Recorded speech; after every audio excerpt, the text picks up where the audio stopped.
আমার জীবনে আপনার এমন প্রতিবন্ধী দেখি নাই। আবার বাবা না, একদম এতিম, বাড়ি ঘর নাই, খাবারের কিচ্ছু নাই, গোটা মারা ভিক্ষা করে সেটা সারাদিন আইনা সেরা খাওয়া, নিজে নিজে খাইতে পারে না ভাই।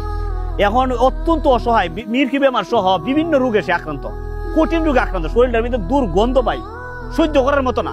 কি করবেন, ফালাই দেওয়া যাবে ভাই, মানুষ তো ভাই, মানুষও তো ফেলে দেওয়া যায় না ভাই। আর মা তো ফালাই দিতে পারে না ভাই, মাটা সারাদিন ভিক্ষা করে আনে সেরা ফুলাটারে খাওয়া।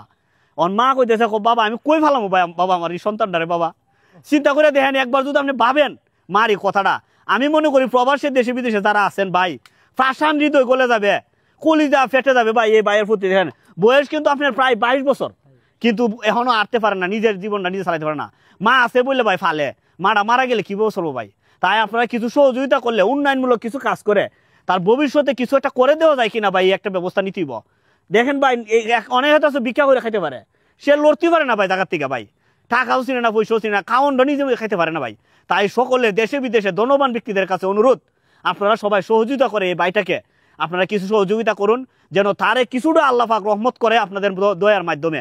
আমরা ওনার নিজস্ব বিকাশ নাম্বার দিয়ে দিব, আপনারা ওনার বিকাশ নাম্বারে সরাসরি আপনারা টাকা পাঠাবেন।